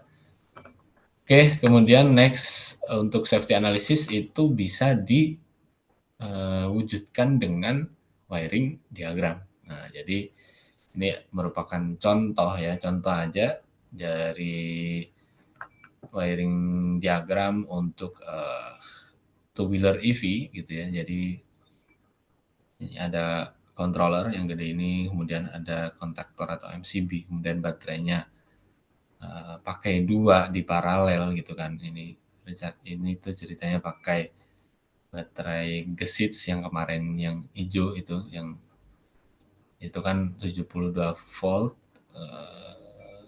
berapa Ah ya? 20 Ah ya, 20 Ah. Kalau di paralel berarti jadi 40 Ah gitu. Ini contoh aja, kemudian ini motornya, jadi BLDC-nya itu ada tiga kabel, UVW, kemudian untuk hall sensornya, gitu. Hall sensor untuk sensor posisi si rodanya, motornya. Kemudian ada safety buzzer, ada DC-DC converter gitu ya. Jadi ini penting harus ada untuk menurunkan tegangan dari 72 volt ke 12 volt untuk kelistrikan secara umum di motor gitu kan. 12 volt yang kuning ini. Ini beda, yang kuning ini kuning tebal ya, ini kuning tipis lah, kuning tipis. Nah ini juga ada sensor-sensornya, dan konektor fungsinya apa aja, serial ke PC, koneksi throttle, 3 mode berkendara, CAN min, CAN plus, display. Nah ini juga, nah ini ada saklar standar dan juga kunci kontak. Nah ini safety untuk on off system ya, jadi bukan hanya kontak yang harus disambungkan, ini kan normally open ya, harus kalau di close itu masih belum bisa nyala karena saklar standarnya harus dinaikin dulu gitu. Jadi ini di seri. Nah ini termasuk operational safety on off system yang tadi gitu ya. Kemudian ya ini bisa disambungkan ke PC untuk menyeting dari power limitation, kemudian yang lain-lain juga safety umumnya di kendaraan gitu. Klakson, sen kanan, kiri, lampu utama, di beam gitu ya, di groundkan di mananya gitu kan. Jadi seperti ini wiring diagram contoh dari two-wheeler EV gitu ya. Nah, kemudian selain safety ada reliability analysis. Nah, apa itu reliability? Seberapa sebenarnya gampangnya tuh seberapa sedikit dia ada problem gitu vehicle-nya gitu ya. Kalau dalam hal ini baterainya lah. Jadi harus dikontrol juga bagaimana reliability ini menggunakan salah satu standar yang relevan yaitu IEC 61960 bagian ketiga tahun 2017 tentang prismatic and cylindrical lithium secondary cells and batteries made from them. Nah, ini juga diatur reliability-nya. Nah, ini apa aja? Setelah dirangkum itu ada uji-uji ya, uji pengujian terkait electrical, yaitu charging and discharging performance, kemudian charge recovery after long storage, kemudian endurance in cycles, dan battery internal resistance. Jadi sel baterai itu ada resistensinya juga dari internal itu sendiri. Jadi supaya tidak ya kalau short itu ada proteksinya gitu ya. Jadi tahulah resistansi kan untuk mengecilkan arus gitu ya. Semakin besar R-nya berarti arusnya semakin kecil karena ya apa sih V sama dengan I kali R kan gitu ya. And electrostatic discharge. Nah, ini juga akan dites gitu ya. Jadi item-item ini dites dengan prosedur sesuai IEC ini dan diharapkan bisa dikatakan reliable battery pack-nya gitu kan setelah memenuhi beberapa batasan menurut code standar ini gitu. Kemudian ini juga ada test protocol and conditions for type approval. Nah, jadi pengujian apakah akan di-approve atau enggaknya itu ada protokol dan kondisi tertentu gitu ya. Jadi sudah diatur oleh code standar ini.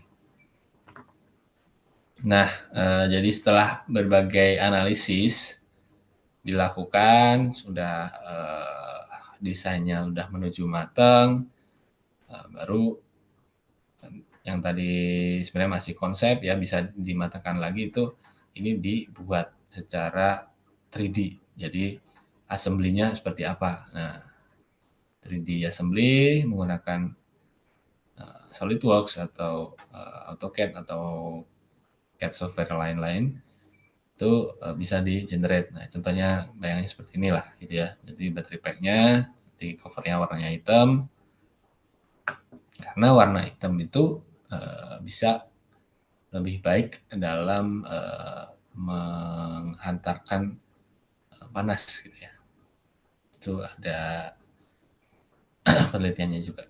Nah, ini ada labelnya ya kan sesuai di RNO tadi gitu kan. Ini ternyata konsepnya dua, yang finalnya ternyata setelah dipikir-pikir butuh satu aja. Jadi discharge dan charging lewat satu ini aja gitu. Nah, sebelumnya kan tadi ada dua nih. Nah, ini finalnya ternyata cukup satu aja dan soket untuk CAN busnya gitu. Itu kurang lebih seperti ini gambaran 3D-nya. Dan ini ada beberapa 2D drawing terkait part-part yang akan dimanufaktur.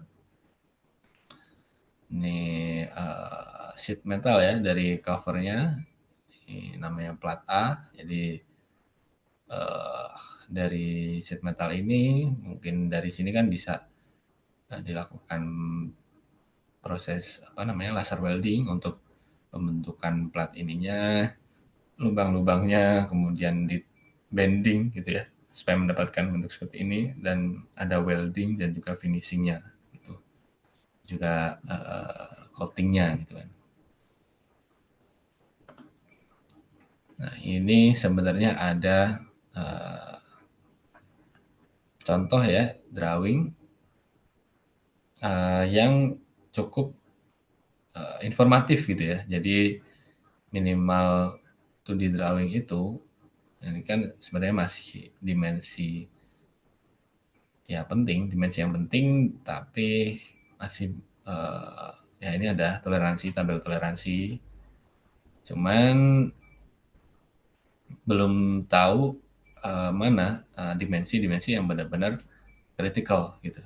Jadi kalau ini sebenarnya contoh yang lebih bagus karena sini ada note-nya mana critical dimension, mana check by measurement, check by matching part gitu ya. Itu bisa ditambahin. Nah, ini pakai toleransi medium class gitu. Ini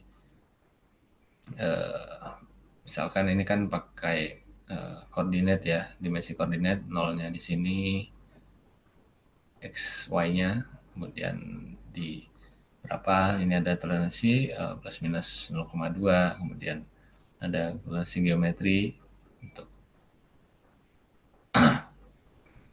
ini sisi yang ini, kemudian tebalnya platnya 3 mili.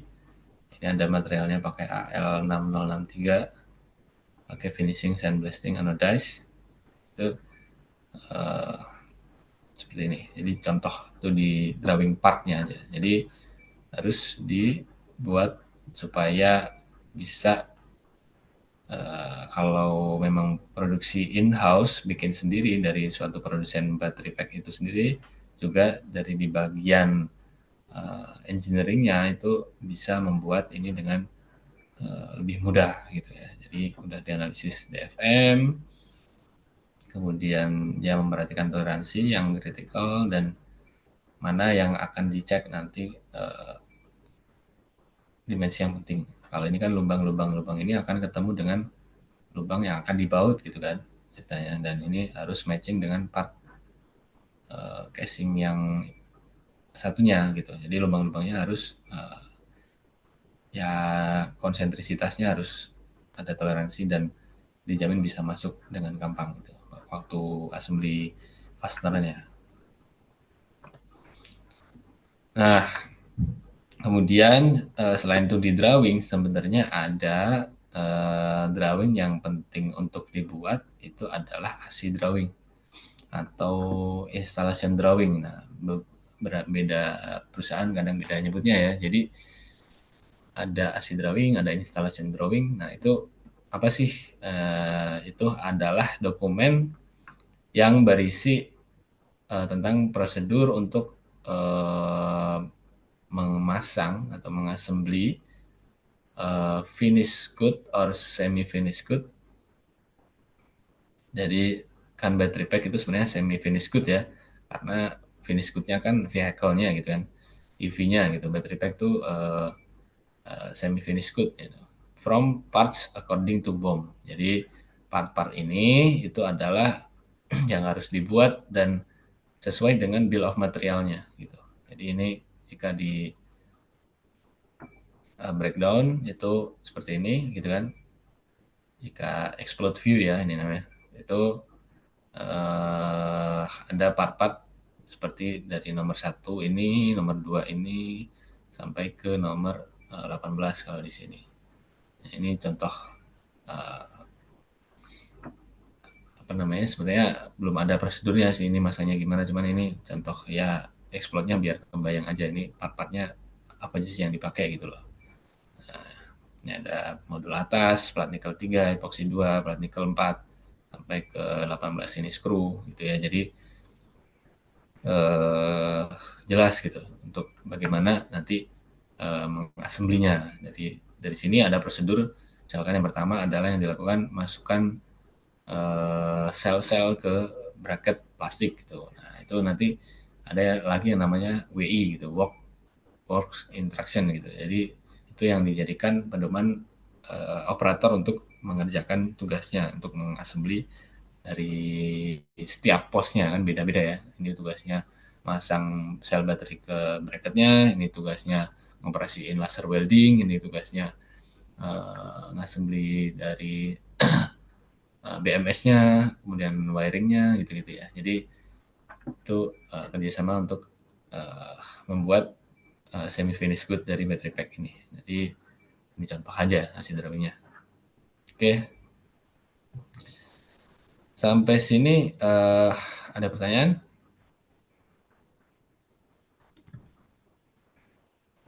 Mas,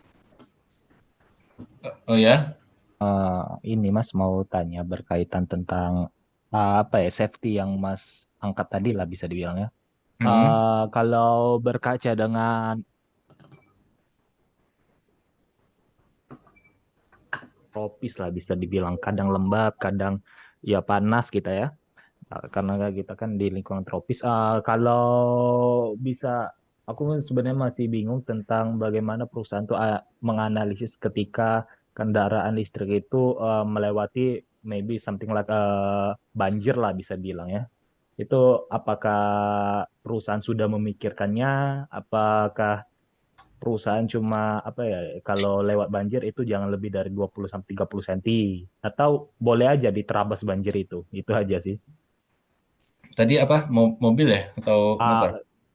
kemungkinan yang motor aja sih, Oh, motor-motor. motor. Oh ya ya ya, oke.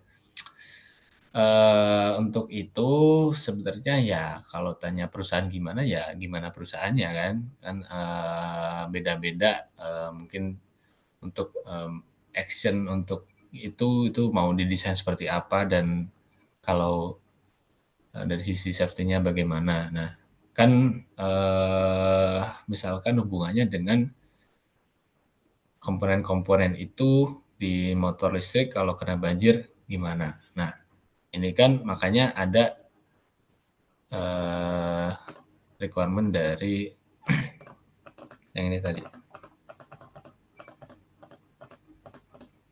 Nah, yang nomor 10 nih. Jadi ini salah satu komponennya kan baterai. Nah, ini baterai harus IP67. Masih ingat kan IP67 artinya apa? Nah, itu kan sebenarnya bisa diterabas tuh bisa. Jadi asal benar ya ini, asal benar-benar covernya itu memenuhi standar IP67, kan kita ngelewatin banjir nggak lama-lama juga kan. Sebenarnya ya beda-beda, setiap perusahaan ada yang ngebolehin dan ada juga yang masih ragu gitu kan, karena nanti juga yang repot perusahaannya kalau gimana kalau ternyata ada yang rembes di baterainya dan kewalahan sendiri ngurusin battery pack yang kemasukan air gitu, misal atau elektrik motornya kan gitu.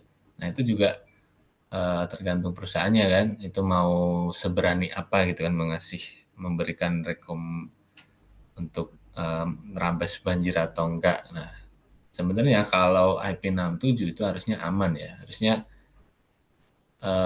bisa lah nerabas banjir, mungkin ya berapa, ini bahkan IP67 tuh kemarin 1 meter ya, jadi ini tuh 20-30 cm ya oke gitu, asal bener ya, asal bener-bener IP67 tersertifikasi oleh bagian dari IEC kan, itu ada tes prosedurnya sudah melewatin itu battery pack.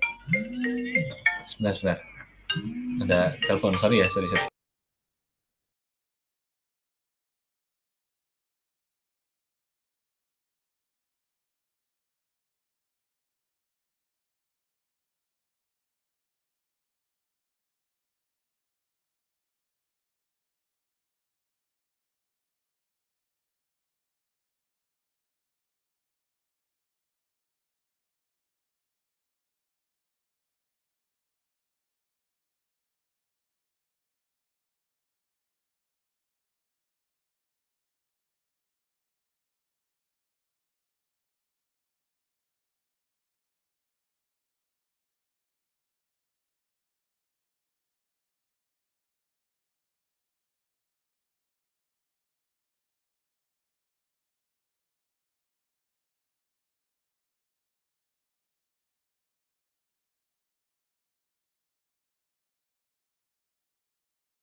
Halo, halo. Sorry ya tadi ada telepon dari orang rumah. Tadi Mas Arif sampai mana ya? Sampai baterai EV tadi, Mas. Oh ya, baterai EV yang ya jadi terabas banjir ya. Nah itu kalau Mas Arif lihat di YouTube itu juga udah ada. Misalkan Polytron ya. Polytron itu berani memberikan pengujian langsung baterai direndam di box yang kolam gitu, diisi air berapa senti, terus baterai benar-benar direndam dan di run gitu. Jadi motor dinyalain, handle gas diputar dan ditahan, jadi motor jalan di kolam. Jadi itu Polytron berani. Tapi kalau yang lain ya tergantung ya. Jadi memang kalau benar-benar IP67 tadi ya itu meskipun bukan baterai sebenarnya motor itu sebenarnya udah IP67 juga. Terus kalau controller mungkin belum ya. Kalau controller kan memang tempatnya tuh agak di atas ya. Kalau di frame itu paling bawah pasti baterai. Kemudian yang paling bawah lagi adalah motor yang di hub motor atau mid drive. Nah, itu harusnya udah motor sama baterai itu harus IP67 memang itu standarnya sih. Jadi itu harusnya nabrak banjir sih menurutku pribadi sih aman ya. Jadi tapi mungkin kalau dipakai setiap hari banjir ya beda cerita ya mungkin Mas. Tapi kalau untuk emergency dan jalannya lewat situ banjir hari itu aja, kemudian besok kan juga tahu kalau situ banjir ya jangan lewat situ lah, lewat yang lain kan gitu kan sebenarnya bisa. Jadi mungkin itu sih. Jadi balik lagi ke kebijakan perusahaan sih kalau setahu itu. Berarti bisa dibilang udah ada standarnya lah, Mas ya. Ntar di Hmm. yang ISO-nya, di ISO-nya itu ya. Iya, iya. Iya, iya. Oke, oke. Siap. Terima kasih, Mas. Oke, sama-sama. Oke, jangan lupa absen juga ya. Ini kemudian lanjut dulu tadi sampai mana?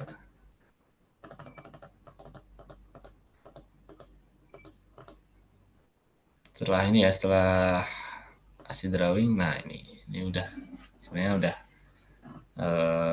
selesai sih. Ini oleh-oleh aja ya. Jadi untuk kelas profesional ini ada sedikit oleh-oleh untuk dikerjakan. Jadi tugasnya adalah membuat komprehensif di RNO gitu ya tentang salah satu dari komponen EV ya. Ini general aja, bukan main komponen, bukan spesifik komponen, ya udah pokoknya komponen EV kecuali battery pack. Nah, kan tadi udah ya, contohnya battery pack udah jangan baterai lagi gitu ya. Jadi bikin DRNO yang komprehensif kayak sesuai yang saya bahas tadi, saya jelasin itu contohnya yang bagus seperti itu ya. Itu silahkan dibuat bebas lah mau handlebar, mau motornya, mau controller atau frame segala macam lah itu bebas pokoknya EV komponen yang komprehensif ya DRNO dan make sure kalau requirement-nya itu reasonable gitu. Jadi kenapa harus itu dan ya spesifik tadi lah ya contohnya bisa dilihat. Nah, deadline-nya itu minggu depan sebelum jam 12 malam gitu ya. Submission-nya bisa di link yang sudah disediakan oleh Mas Faizal sini. Jadi ya silakan di screenshot atau dicatat boleh ya. Jadi jangan lupa nanti bisa dikumpulkan tugasnya di link ini. Oke, untuk tugas sudah jelas atau ada pertanyaan? Mas, mau tanya, Mas. Ya, Yang maksud DRNO ini apa ya? Kalau drawing apa itu? hmm? Kan tadi Kepanjangan udah tadi ngikutin nggak? ngikutin. Terus DRNO ini apa kepanjangannya? Oh, tadi nggak Ya. ngikutin berarti. Tadi kan udah aku jelasin. Yang ini ini contoh dari battery pack di RNO tuh design, requirement, Oh, and desainnya execution. requirement. Oke, oke, oke. Jadi dalam engineering design itu sebenarnya menurut saya itu engineer harus bikin di RNO. Jadi kriteria untuk memenuhi yang harus dipenuhi, sorry, kriteria, kumpulan kriteria yang harus dipenuhi oleh produk yang sudah didesain gitu. Jadi contohnya kan ini tadi, ini yang bagus tuh memang ada kriterianya apa, harus di drive sama electric motor, sama kombinasi ini bersifat mass, ada yang won gitu ya. Terus sebisa mungkin sebenarnya kuantitatif ya. Di Renault tuh sebisa mungkin kuantitatif. Kemudian ini bagiannya apa? Bikin ini aja, bukan desainnya. Nanti kalau desain kan kemarin udah banyak ya tugas software apa namanya, SolidWorks. Box sama AutoCAD. Nah Oh, sebenarnya ya. kalau mau belajar ya sekalian aja di desain modelnya berdasarkan DRNO yang kamu buat gitu. Jadi contohnya inilah objektifnya ini, requirement-nya ini udah lengkap sih. Ada requirement tuh ada 12 poin nih dari contohnya nih battery pack. Jadi itu penting kan. Tadi misalkan IP67 tuh. Nah, berarti desainnya harus covernya memenuhi IP67 gimana gitu. Ada seal-nya kah? Ada apanya bisa dipastikan air pun nggak bisa masuk, debu pun nggak bisa masuk gitu. Nah gitu-gitulah. Nanti yang realistis. Jadi nggak asal nulis ini tuh dipikir ya. Jadi misal nomor 6 ini, kenapa high voltage wires are safe and reliable to deliver current 100 ampere. Nah, karena nanti yang arusnya yang dari baterai ke controller ke motor itu sampai sekian gitu. Jadi kabelnya harus gimana? Harus aman, harus reliable. Berarti harus diameter besar pakai tadi 6 AWG gitu gitulah. Jadi ini nggak asal nulis. Jadi benar ya di konsep ya, di konsep, di desain yang datang dari customer dan engineer itu gitu. Jadi ada yang mas, ada yang won gitu ya. Jadi ya komprehensif lah ini kan. Ada 12 poin. Jangan hanya 3 poin dan itu kurang merepresent dari produk yang mau dibikin gitu. Misalkan mau bikin stangnya aja. Nah, stangnya itu maksimum dimension sekian sekian sekian. Cuman gitu doang. Nah, ini gimana nanti apa namanya? eh perwujudan desainnya kalau requirement-nya gitu doang. Jadi harus komprehensif makanya dan kuantitatif, ada mas, ada won. Yang baik juga harus ya bukan ya lebih baik lah dikasih ini part apa sih yang maksudnya kriteria mechanical kah atau industrial atau marketing atau apa gitu. Itu lebih bagus lah dikasih itu. Yang penting sih ada mas wonnya sama kuantitatif dan komprehensif ya itu. Pakai jelas, pakai jelas. Nah, untuk pengumpulannya itu gunain Word atau langsung di PDF-in, PDF Mas? aja sih kalau bisa, PDF. Ya PDF aja lah, biar gampang kan. Biar nggak kemana-mana juga formatnya, pakai PDF lebih common juga. Ya bebas lah, formatnya mau gimana, mau dibikin 3D modelnya juga boleh. Yang penting DRNO aja sih, yang komprehensif ya, jadi nggak salah-salah.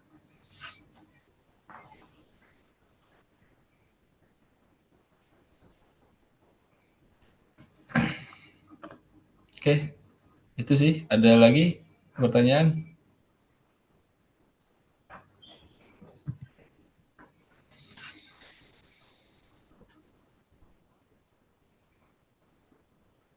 Oke, Kak Agung, ini mau kita games di detik-detik akhir ini atau di minggu depan aja? Hmm, gamenya berapa lama kira-kira? Paling 5 sampai 10 menit sih, Kak.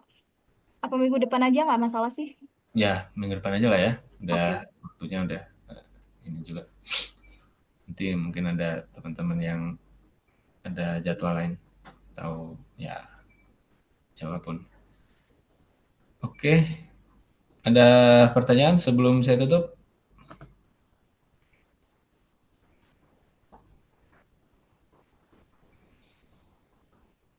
Nggak ada. Cukup, Mas. Ya, kalau tertarik ya bisa baca-baca ya. Sebenarnya referensinya masih sama kayak buku kemarin.